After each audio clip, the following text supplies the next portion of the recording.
একটা ১৩ বছরের ছেলে সারাদিন মানুষের দোকানে কাজ করে, রাতে সবাই ঘুমিয়ে গেলে পুরনো একটা ফোনে ফ্রি ফায়ার খেলতে বসে। কিন্তু কেন জানো?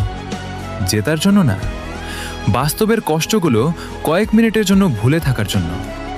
বিশ্বাস করো, আজকের গল্পটা শেষ পর্যন্ত দেখলে হয়তো নিজের জীবন নিয়ে আর অভিযোগ করতে ইচ্ছা করবে না। কয়েকদিন আগে লাইভ শেষ করে গেমে ঢুকেছিলাম, তখন একটা ছোট্ট আইডি বারবার আমাকে টিম ইনভাইট দিচ্ছিল। ভাবলাম চল দেখি। দলে ঢুকতেই ছেলেটা উত্তেজিত হয়ে বলল, ভাই আমি বিশ্বাসই করতে পারছি না আপনি আমার সাথে খেলবেন।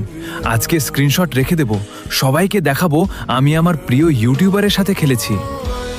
তার কথা শুনে হাসি পেল, কিন্তু ম্যাচ শুরু হওয়ার আগেই খেয়াল করলাম ছেলেটা বারবার ল্যাগ করছে। আমি বললাম, তোমার ফোনে এত ল্যাগ কেন? কিছুক্ষণ চুপ থেকে সে উত্তর দিল, ভাই ফোনটা খুব পুরনো, সারাদিন কাজ করি, রাতে একটু গেম খেলি। আমি জিজ্ঞেস করলাম, তোমার বয়স কত? সে বলল, ১৩। আমি অবাক হয়ে বললাম, এই বয়সে কাজ করো কেন? তোমার বাবা মা কোথায়? ছেলেটা কয়েক সেকেন্ড চুপ থেকে শুধু একটা কথাই বলল, তারা বেঁচে আছে ভাই, কিন্তু আমার জীবনে নেই। ওই একটা কথায় আমি পুরো চুপ হয়ে গেলাম।